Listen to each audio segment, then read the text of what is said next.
Hello everyone, welcome back to my channel Python Spark. और आज हम कर रहे हैं एसक्यूएल के क्वेश्चन आंसर्स आपकी जो सीबीएसई सैम्पल पेपर्स आया है वहाँ से। यानी कि आज मैं सारे एसक्यूएल के क्वेश्चन आंसर्स डिस्कस करने वाली हूँ। ये जो है एसक्यूएल की प्लेलिस्ट है जो कि ऑलरेडी मेरी प्लेलिस्ट सेक्शन में अवेलेबल है। अगर आपने अब तक नहीं किया है आप इसका स्क्रीनशॉट ले सकते हो। अगर सपोज करो कि आपको कोई टॉपिक नहीं आता है तो उस केस में आपको ये देखना है कि आपको कौन सा टॉपिक नहीं आता। सपोज करो आपको ऑर्डर बाय नहीं आता तो आप क्या देखोगे, एसक्यूएल पार्ट 4 देखोगे। आपको राउंड नहीं आता है, पावर नहीं आता है तो आप एसक्यूएल पार्ट 7 देखोगे। अगर आपको लोअर केस, एल केस ये सब नहीं आते हैं तो एसक्यूएल पार्ट 6 देखोगे।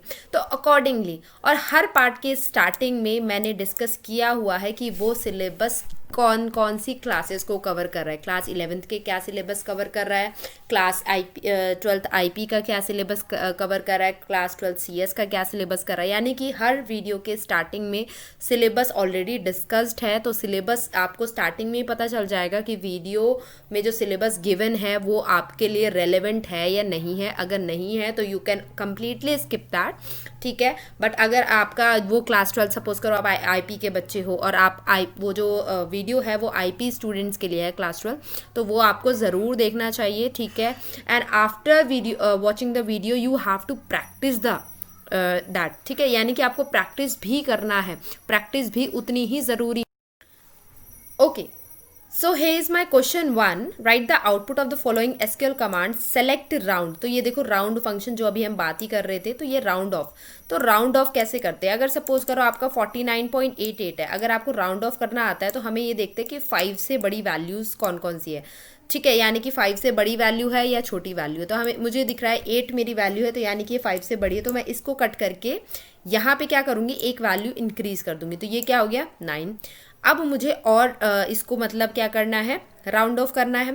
तो मैं इसको भी कट कर दूंगी तो यहाँ पे एक वैल्यू बढ़ जाएगी। तो ये क्या बन जाएगा 10। यहाँ पे एक कैरी जाएगा, कितना हो जाएगा ये 50। अगर आपको फिर भी राउंड ऑफ क्लियर नहीं है please go and watch the video. तो आपका आंसर क्या आएगा 50। आप इस तरह से लिखेंगे D50, इस तरह से आप आंसर लिखेंगे। यानी कि आपको पूरा आंसर लिखना है, डी पार्ट अलॉन्ग विथ 50, ठीक है। क्वेश्चन 2 है average function in MySQL is an example of. Average function किसका एग्जांपल है? तो average function is an example of aggregate function. क्योंकि एवरेज फंक्शन मैथ्स में नहीं आता। बहुत बच्चे गलती करते हैं कि मैम मैथ्स में नहीं, dear. Aggregate function math function तो है ही, सपोज करो मैथ में यूज तो होता ही है, बट अगर उसको बोला जाए तो वो किस में आएगा, वो एग्रीगेट फंक्शंस में ही आता है, ठीक है।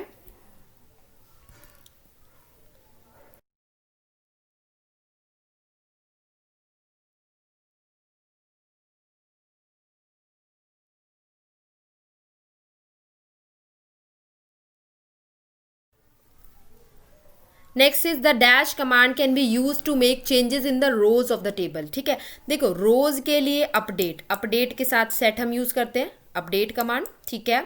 और कॉलम्स के लिए ऑल्टर कमांड होती है, ठीक है। तो अगर वो बोल रहा है चेंजेस इन द रोज तो हम क्या यूज करेंगे, update command. Changes in the column तो हम क्या यूज करेंगे, ऑल्टर कमांड। तो ये डिपेंड करता है कि हम किस में चेंजेस कर रहे हैं, ठीक है। यहाँ रोज की बात हो रही है तो ऑफकोर्स ये बात है हम अपडेट को यूज करेंगे।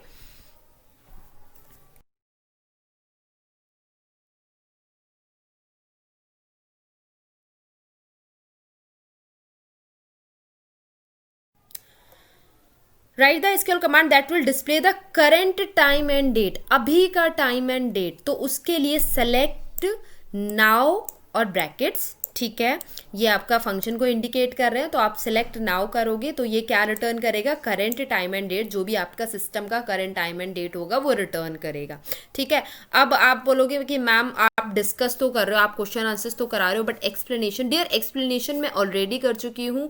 For detailed explanation do visit the video, ठीक है। जो जो वीडियोज़ है यहाँ पे स्टार्टिंग में ही मैंने सिलेबस लिख दिया। जो टॉपिक आपको समझना है सिर्फ उसी वीडियो को ओपन करके आप चेक कर लेना, ठीक है।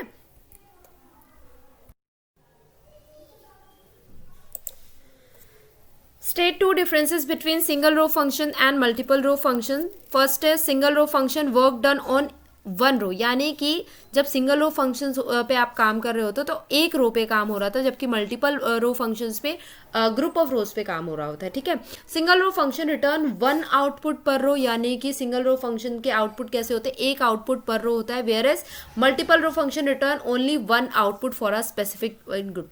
अब इसके एग्जाम्पल से समझते हैं। देखो सिंगल रो फंक्शंस कौन कौन से होते हैं, अगर सपोज करो मैं फाइंड करती हूँ लेंथ, ठीक है, और मेरा एक कॉलम है नेम का कॉलम, और नेम वाले कॉलम में बहुत सारे नेम्स लिखे हुए हैं, तो वो क्या करेगा, हर एक की लेंथ, पहले रो की लेंथ, दूसरे रो की लेंथ, तीसरे रो की लेंथ, यानी कि वो हर एक रो की मुझे लेंथ रिटर्न करेगा। तो वो क्या कर रहा है, रिटर्न वन आउटपुट पर रो, हर एक रो का आउटपुट। मल्टीपल रो का मैं एग्जाम्पल दूँ, सम, किसी की सैलरी है, ठीक है, और सैलरी में मतलब किसी की नहीं, बहुत सारे एम्प्लॉयज़ की सैलरी है, और सैलरी का एक पूरा कॉलम है, ठीक है। अगर मुझे ये सम करना है तो ये क्या है, मल्टीपल रो पे अप्लाई हो रहा है, यहाँ पे 6 रोज है, 6 रो पे अप्लाई हो रहा है, ठीक है। और रिटर्न क्या कर रहा है, सिर्फ एक 6 रो का सम करके सिर्फ एक सिंगल आउटपुट दे रहा है। तो this is what multiple row functions and single row functions. आप एग्जांपल भी दे सकते हो, सिंगल रो फंक्शंस में आप लेंथ का एग्जांपल दे सकते हो, और मल्टीपल रो फंक्शन में सम, average. Next is, what is the difference between order by and group by clause when used along with the select statement, यानी कि order by और group by में क्या डिफरेंस है। तो अगर आपने पढ़ रखा है तो order by simply means कि आपको ascending या descending में सेट करना है, ठीक है। And group by simply means कि आपको उनका ग्रुप्स में उनको कैटेगराइज करना है, जैसे कि अलग अलग डिपार्टमेंट है, एक ऑफिस में अलग अलग डिपार्टमेंट है, सेल्स का अलग डिपार्टमेंट है, फिर उसके बाद परचेज का अलग डिपार्टमेंट है, फिर उसके बाद आपका अकाउंट्स का अलग डिपार्टमेंट है। तो वो क्या हो दिया, ग्रुपिंग कर दिया आपने, क्या कर दिया, एम्प्लॉयज़ को उनके ग्रुप्स के हिसाब से अरेंज कर दिया, ठीक है। तो यहाँ पे कुछ लिखा हुआ है, ये मैंने CBSE के आंसर्स ही लिए हैं।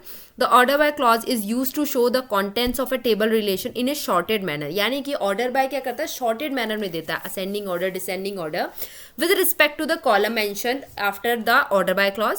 The contents of the column can be arrange in ascending और डिसेंडिंग, यानी कि ऑर्डर बाय में आप कैसे कैसे अरेंज कर सकते हो, असेंडिंग और डिसेंडिंग में। Group by clause is use to group row in a given column, यानी कि ग्रुप कर सकते हो, and then apply aggregate function, और उन पे एग्रीगेट, जैसे कि मुझे ये चेक करना है कि जो सेल्स में मैक्सिमम सेल्स किसने की, तो मैं क्या करूँगी, सेल्स वालों को देखूंगी कि अच्छा ठीक है मैक्सिमम सेल्स कितनी गई। फिर उसके बाद अगर मैं और डिपार्टमेंट्स को भी चेक करना चाहूँ, अच्छा ठीक है मैंने सबसे ज़्यादा इंसेंटिव कौन से डिपार्टमेंट में किस पर्सन को दिया है, तो पहले मैं क्या करूँगी, डिपार्टमेंट के सारे पर्सनस को अरेंज कर लूँगी, अच्छा ठीक है ये वाले इस पर्सन का, फिर उसमें से चेक करूँगी कि मैक्सिमम इंसेंटिव हर डिपार्टमेंट के अकॉर्डिंग किसको गया है, तो यानी कि मैं उसमें एग्रीगेट फंक्शंस अप्लाई करूँगी, ठीक है। और फिर डिटेल के लिए please refer the video. Okay, consider the decimal number x, एक डेसिमल नंबर है x, यानी कि x is just my variable, और उसकी वैल्यू क्या है 8459.2654। Write the command in SQL to round it off to a whole number, इसको whole number में रखना है, तो आपको यहाँ कमांड लिखनी है, ठीक है। आपको ये ध्यान रखना है कि आपको यहाँ आउटपुट नहीं लिखना है, कमांड लिखनी है। तो राउंड ऑफ करने के लिए क्या लिखोगे आप, सेलेक्ट राउंड और जो भी आपका नंबर है, आप यहाँ पे कॉमा करके कुछ नहीं लिखोगे, क्योंकि आपको होल नंबर में रिटर्न करना है। जब आपको कुछ स्पेसिफाई करना होता है तो आप कॉमा करके रिटर्न करते हैं। अब जैसे कि यहाँ पे है, round it to 2 places before the decimal, decimal से 2 पहले। तो देखो जो डेसिमल होता है वो सपोज ये मान के चलो ये हमारा होता है 0, ये हो गया 1, ये हो गया 2, ये हो गया 3 और ये हो गया 4, ठीक है।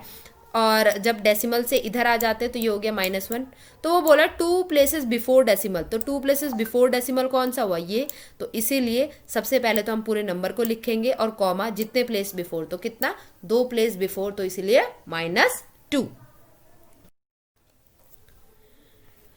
Anjali, write the following command with respect to a table employee having fields employee number, employee name, department, commission, ठीक है। उसने ये कुछ कमांड लिखी है, अगर वो she gets the output as 4 for the first time, यानी कि पहली कमांड का आउटपुट उसे आया 4, बट गेट्स आउटपुट 3, यानी कि दूसरी कमांड का आउटपुट आता है उसे 3 for the second command, explain the output with justification, यानी कि उसने क्या किया, जब अंजलि जो है वो काउंट कर रही थी स्टार, यानी कि जब उसने देखा कि कितने डिटेल्स है एम्प्लॉय में, तो उसको मिला कि भैया 4 डिटेल है, 1 2 3 4, 4 ही रोज है, ठीक है। बट जब उसने कमीशन काउंट की तो उसको पास कितना आउटपुट आया, 3, तो यानी कि कमीशन 1 2 3 लोगों को ही मिली है, चौथे को कमीशन नहीं मिली है, इसको कमीशन नहीं मिली है। तो वो क्या आंसर दे रहा है, this is because column commission contains a null value, column commission में एक नल वैल्यू है and the aggregate function do not take into account null values, और एग्रीगेट फंक्शन जो काउंट है वो नल वैल्यूज को काउंट नहीं करता है। Command 1 return the total number of record, यानी कि कमांड 1 ने बताया कि भैया टोटल रिकॉर्ड कितने हैं, तो टोटल कितने एम्प्लॉय हैं, 4 एम्प्लॉय हैं, ठीक है। जबकि कमांड 2 बता रहा है कि total number of non null value, यानी कि ऐसी वैल्यू जो नल नहीं है, यानी कि कमीशन 3 को मिली हुई है तो उनकी कमीशन लिखी हुई है, किसी की 200, किसी की 300, किसी की 400, और एक में कुछ नहीं लिखा हुआ तो वो नल है, तो काउंट में वो काउंट नहीं होगा, सिर्फ 3 ही वैल्यू काउंट होगी, इसलिए आपके आउटपुट में सिर्फ 3 आएगा। Next is consider the following SQL string preoccupied the commands to. अब वो कह रहा है कि इनको ये आउटपुट चाहिए तो उसके लिए कमांड्स लिखो। तो सीबीएसई ने बहुत सारे डिफरेंट ऑप्शंस दे रखे हैं, उनमें से मैंने 3 सेलेक्ट किए हैं। देखो, सेलेक्ट सबस्ट्रिंग, सबस्ट्रिंग सेलेक्ट करना है, किसका सबस्ट्रिंग सेलेक्ट करना है, प्री ऑक्यूपाइड का, कहाँ तक, 4 तक, ठीक है। तो 4 तक तो यहाँ पे आप कैसे सेलेक्ट करते हो, किस हिसाब से, मतलब ऑक्यूपाइड, तो यहाँ पे आप डिसाइड करोगे कि आपको शुरू से कहाँ से करना है। तो आपको शुरू करना है यहाँ से 1 2 3 4, और इसने कोई एंडिंग नहीं दे रखी है, पूरा एंड तक आपको जाना है तो ऑक्यूपाइड, तो इस हिसाब से आप ले सकते हो सबस्ट्रिंग। आप सबस्ट्रिंग को ऐसे भी लिख सकते हो या ऐसे भी लिख सकते हो, दोनों तरीके सही हैं बिल्कुल, ठीक है। फिर उसके बाद आप मिड भी ले सकते हो, it's all up to you कि आप कैसे सेलेक्ट कर रहे हो। आपको 4 इस हिसाब से लेना है कि आपको स्टार्ट कहाँ से करना है, ठीक है। अब वो बोल रहा है कि कप, ठीक है। अब इस वर्ड में से सिर्फ मुझे कप चाहिए, वो बोला इतना चाहिए मुझे, ठीक है। तो उसके लिए क्या करोगे, सेलेक्ट सबस्ट्रिंग, कहाँ पे आएगा, देखो कप 1 2 3 4 5 6, 6 वैल्यू पे वो आ रहा है, ठीक है। और कहाँ तक जाना है, सिर्फ 3 ही लेटर्स चाहिए, 1 2 3, तो इसीलिए 6 वैल्यू पे तो वो मुझे जो सी मुझे मिला है वो मेरा कहाँ मिला है, 6 पे, और कहाँ तक जाना है, मुझे 3 वैल्यूज तक जाना है, तो इसीलिए प्री ऑक्यूपाइड 6,3 सबस्ट्रिंग का हम फंक्शंस लगाएंगे, ठीक है। Next is was considering the same string, यानी कि पहले वाले ही क्वेश्चन का ये और वाला क्वेश्चन है। तो इसमें क्या है, प्री ऑक्यूपाइड आपने देखा है, write the SQL command to display the position of the substring cup in the string preoccupied, यानी कि इसकी पोजीशन चाहिए, ठीक है। तो पोजीशन आप कैसे चेक करेंगे, पोजीशन आप चेक करेंगे इन स्ट्रिंग से, ठीक है, कि in string select in string pre occupied, ठीक है। और क्या किसका इन स्ट्रिंग, तो भैया कप कहाँ पे है, मतलब वो ये पूछ रहा है कि कप, तो ये क्या रिटर्न करेगा, जहाँ से ये वैल्यू स्टार्ट हो रही है, तो कप की वैल्यू कहाँ से स्टार्ट हो रही है, 1 2 3 4 5 6, तो आउटपुट में ये रिटर्न करेगा। बट आपको सिर्फ ये क्या कह रहा है, कमांड लिखनी है एसक्यूएल की, the first 4 letters of the string, ठीक है। तो फर्स्ट 4 लेटर बोल रहा है, तो हम क्या लगाएंगे, लेफ्ट ऑपरेशन, लेफ्ट फंक्शन लगाएंगे कि सेलेक्ट करो लेफ्ट से। देखो यहाँ पे अगर मैं यहाँ से सेलेक्ट कर रही हूँ तो ऑफकोर्स ही बात है मैं लेफ्ट से सेलेक्ट कर रही हूँ, और लास्ट 4 बोलता तो मैं सेलेक्ट राइट करती। तो सेलेक्ट लेफ्ट प्री ऑक्यूपाइड, और कितने लेटर सेलेक्ट करने हैं, 4 लेटर सेलेक्ट करने हैं, ठीक है। तो पोजीशन के लिए आप इन स्ट्रिंग यूज करोगे, ठीक है, और आप लेफ्ट से सिलेक्शन करना है तो लेफ्ट, और जितने सिलेक्शन कर रहे हैं उतने का number.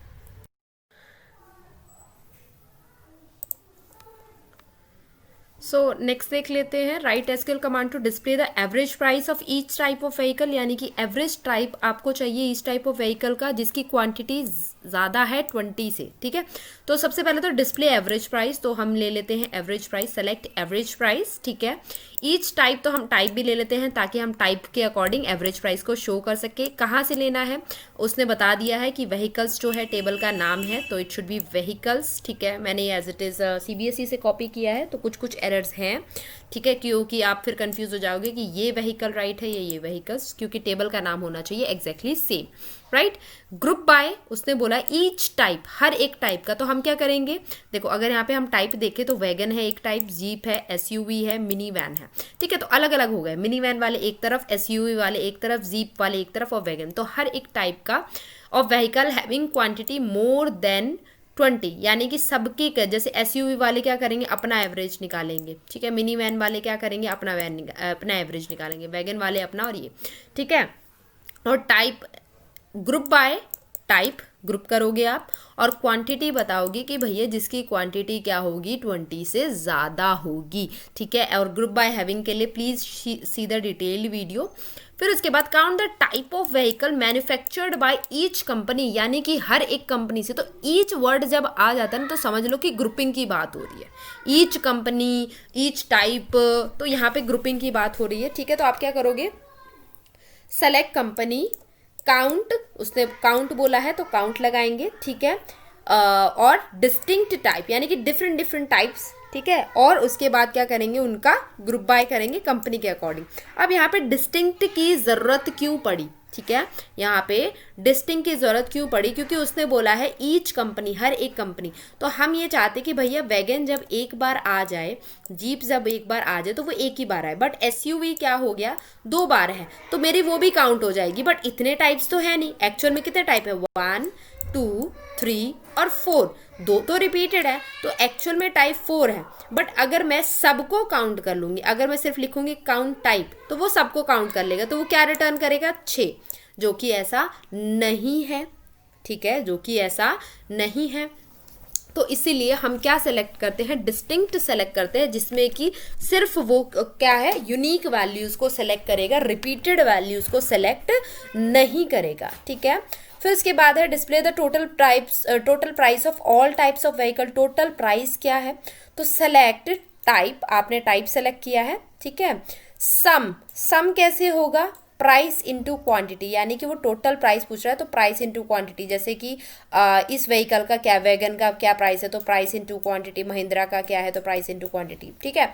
Group by type, type के हिसाब से, ठीक है। तो यानी कि मिनी वैन का दोनों का आपस में कंबाइंड होगा, एसयूवी का दोनों का आपस में कंबाइंड होगा, वैगन और जीप का।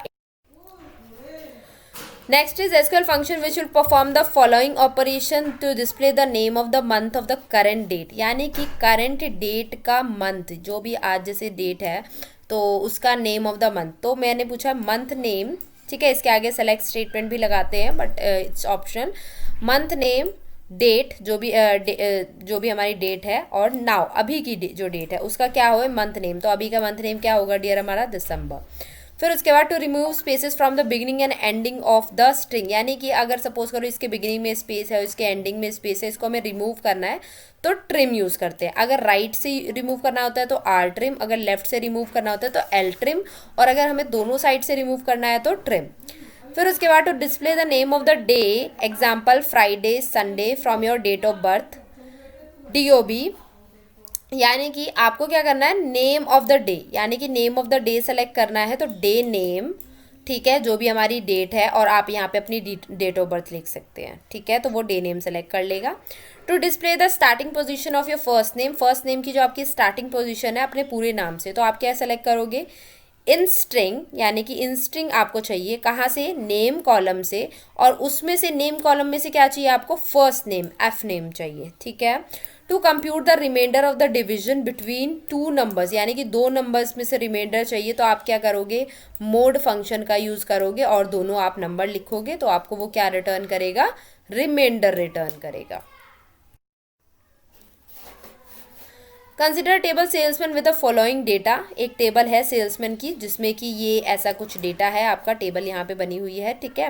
Right SQL query using SQL function to perform the following operation. पहली SQL query to display salesman name bonus after rounding off to 0 decimal place, यानी कि सेल्समैन का नाम चाहिए, ठीक है, और उसका बोनस चाहिए, और उसको राउंड ऑफ भी करना है, ठीक है, उसको राउंड ऑफ भी करना है 0 डेसिमल प्लेस तक। तो क्या करोगे आप, सेलेक्ट, कॉलम का नाम क्या है, नेम का एस नेम, और राउंड ऑफ करो किसको, बोनस को, कहाँ तक, 0 डेसिमल प्लेस तक, और कहाँ से सेलेक्ट कर रहे हैं, सेल्समैन से, ठीक है। Display the position of occurrence of string TA, यानी कि TA सेल्समैन के नाम में कब आया है उसकी पोजीशन बताओ, तो उसके लिए इन स्ट्रिंग फंक्शन यूज़ करते हैं। सेलेक्ट इन स्ट्रिंग, कहाँ पे, एस नेम में, और इन स्ट्रिंग में क्या सिलेक्ट करना है, TA, जिसके नाम में TA है तो उन सबको सिलेक्शन करेगा। Display 4 characters from salesman name starting from second character, ठीक है, तो 4 कैरेक्टर यूज़ करने हैं और सेकंड कैरेक्टर से शुरू होना है। तो सेलेक्ट मिड, यहाँ पे आप दूसरे फंक्शंस भी यूज़ कर सकते हैं। सेलेक्ट मिड एस नेम, कहाँ से सेलेक्ट करना है, एस नेम, 4 तक जाना है, बट स्टार्ट कहाँ से करना है, 2 से। तो पहले हम जो वैल्यू लिखते हैं वो उससे होता है ये स्टार्टिंग। तो स्टार्टिंग कहाँ से करनी है, 2 से, और जाना कहाँ तक है, सेकंड तक, फ्रॉम सेल्समैन। अब यहाँ अल्टरनेटिव देखो, सबस्ट्रिंग, जैसे कि मैंने अभी बताया। तो सेलेक्ट सबस्ट्रिंग, किसका सबस्ट्रिंग, एस नेम का। कहाँ से शुरू करना है, 2 तक, और जाना कहाँ था, 4 तक। सपोज करो कि मैं बीना ये इसका सबस्ट्रिंग शुरू करती हूँ, तो मैं 2 से, तो यानी कि ई से शुरू करूंगी, ठीक है, और मैं 4 तक जाऊंगी तो डबल ई एन ए, इतना मेरा सबस्ट्रिंग आएगा। ऐसे ही हर एक जो आपकी रो का डेटा आएगा।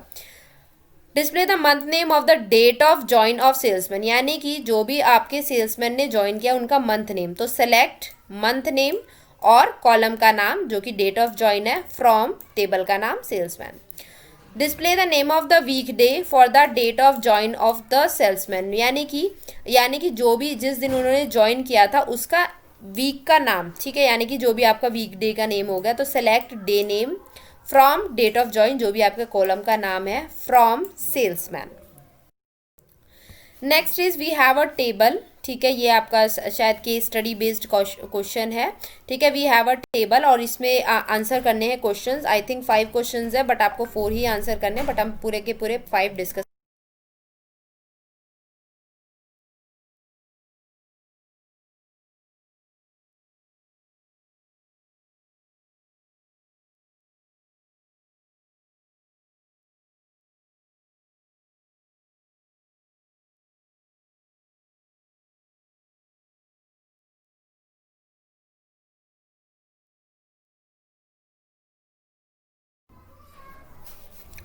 तो first question is state the command that will give output as, यानी कि ये कुछ आउटपुट देगा, आनंद, चेतन, गीत और प्रीति। तो हम ये देखेंगे कि इनमें क्या सिमिलैरिटी है।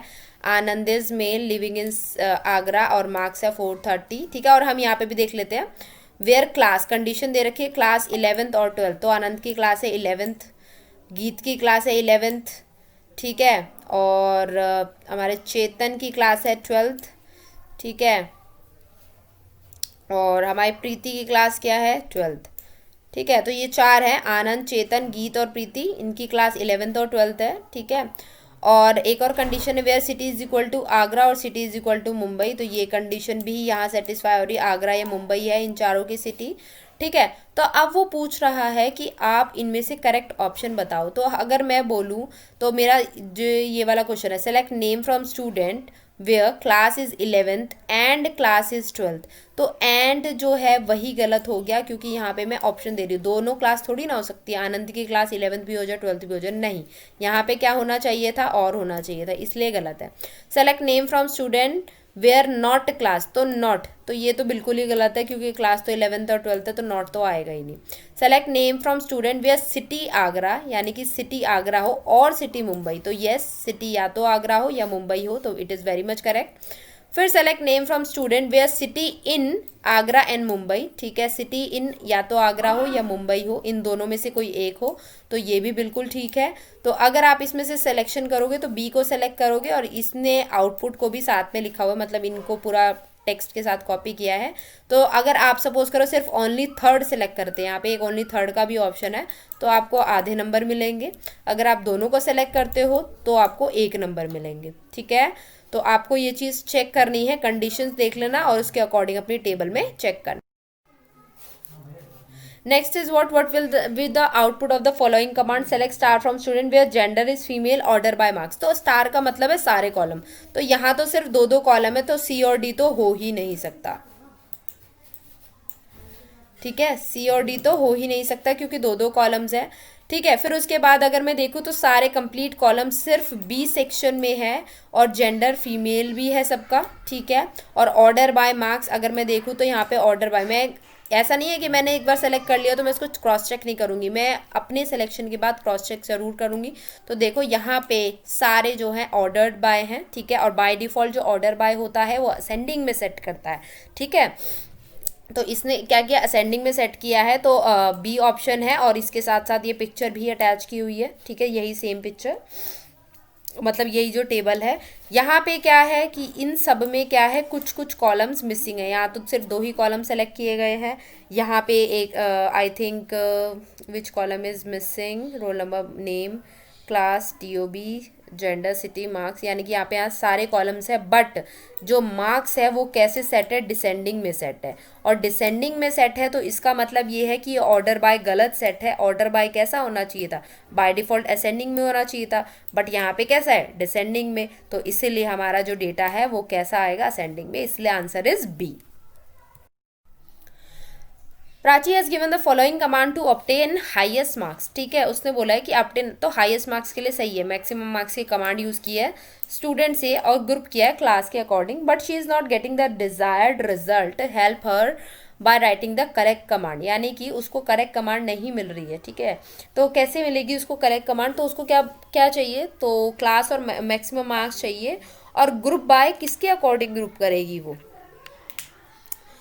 To obtain the highest marks group by class is on, तो ऑफकोर्स ही बात है हर क्लास के अकॉर्डिंग उसको करना है। ठीक है, तो क्लास के अकॉर्डिंग करना है, तो ये ग्रुप बाय मार्क्स है, ये तो मेरा बिल्कुल गलत हो गया।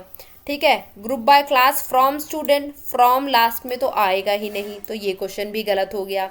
ठीक है, where group by class from student group by class, तो वेयर और ग्रुप बाय दोनों साथ में नहीं आएंगे, इसीलिए ये गलत है। ठीक है, जो यहाँ पे लिखा हुआ है, तो क्या होगा correct answer, select class maximum marks from student group by class, where group by class गलत है। ठीक है, ये स्टेटमेंट नहीं आएगी। Okay, state the command to display average marks scored by student of each gender who are in class 11। ठीक है, यानी कि क्या चाहिए, एवरेज मार्क्स चाहिए। ठीक है, scored by student of each gender, हर एक जेंडर के।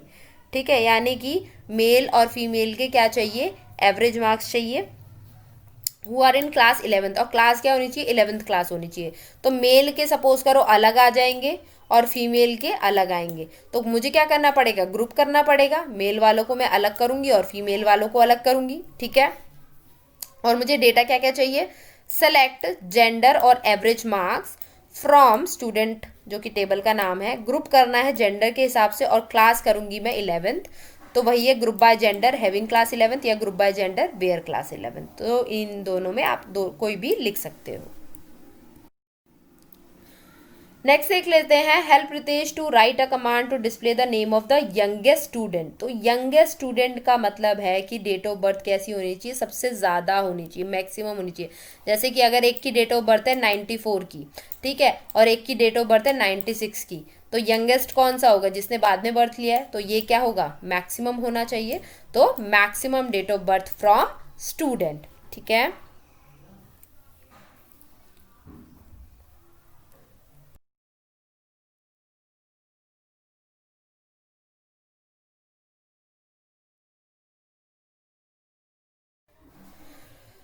Thanks for watching guys, subscribe my YouTube channel for more Python videos और hit the bell icon for further notification. ठीक है, जैसे जैसे मैं वीडियोस डालती जाऊंगी आपके पास नोटिफिकेशन आती रहेगी, क्योंकि अभी तो आपका सिलेबस कराना ही है और भी प्रैक्टिस करानी है, कुछ और सैम्पल पेपर्स में कराऊंगी। ठीक है, so make sure to share as well with your friends, okay, help them as well. Okay, bye bye, take care everyone.